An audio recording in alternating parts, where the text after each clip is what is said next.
નમસ્કાર, આપ જોઈ રહ્યા છો નેશન પ્લસ ન્યૂઝ. હું છું આપની સાથે હિરલ પંડ્યા. છોટાઉદેપુર જિલ્લામાં સ્થાનિક સ્વરાજ્યની ચૂંટણીના પડઘમ વાગી રહ્યા છે, ત્યારે વહીવટી તંત્ર દ્વારા સ્વીપ પ્રવૃત્તિઓ વેગીલી બનાવવામાં આવી છે. ત્યારે સ્વીપ પ્રવૃત્તિના ભાગરૂપે બોડેલીમાં કલેક્ટરના નેતૃત્વમાં યોજાયેલી સાયકલ રેલી અને પદયાત્રામાં વિદ્યાર્થીઓ અને નાગરિકોએ જોડાઈને મતદાનનો સંદેશ ગુંજવ્યો હતો. બોડેલી નગરપાલિકાની પ્રથમ ઐતિહાસિક ચૂંટણીને યાદગાર બનાવવા અને મહત્તમ મતદાન થાય તે હેતુથી જિલ્લા વહીવટી તંત્ર દ્વારા સાયકલ રેલી અને પદયાત્રાનું આયોજન કરવામાં આવ્યું હતું. કલેક્ટર ગાર્ગી જઈને રેલીને લીલી ઝંડી બતાવી પ્રસ્થાન કરાવ્યું હતું અને ત્યારબાદ તેઓ પોતે વિદ્યાર્થીઓ સાથે સાયકલ રેલીમાં જોડાયા હતા. રેલી દરમિયાન પહેલા મતદાન પછી બીજું કામ જેવા સૂત્રોચ્ચાર દ્વારા સમગ્ર નગરમાં જનજાગૃતિનો માહોલ ઉભો કરવામાં આવ્યો હતો.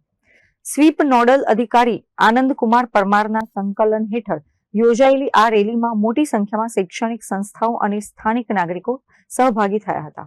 આજે ગુજરાત સ્થાનિક સ્વરાજ્ય ચૂંટણી 2026ના અંતર્ગત બોડેલી ખાતે મતદાન જાગૃતિ કેમ્પેઇન માટે એક રેલીનું આયોજન કરવામાં આવ્યું છે. એમાં લોકો સાયકલ રેલી અને પેદલ રેલી મારફતે જોડાયા છે. 26મી તારીખે સવારે 7 થી સાંજે 6 વાગ્યા સુધી આપણી ચૂંટણી થવાની છે. જિલ્લા પંચાયત, તાલુકા પંચાયત અને બોડેલી નગરપાલિકા. હું બધાને અપીલ કરું છું કે તમે આગળ આવીને પોતાના અમૂલ્ય વોટ આપો અને આપણા છોટાઉદેપુર વિકાસની રેલીમાં એના પાર્ટ બનો અને આગળ આવીને પોતાના ફરજ નિભાવો. Rehan Patel, nation plus news, Chhota Udepur.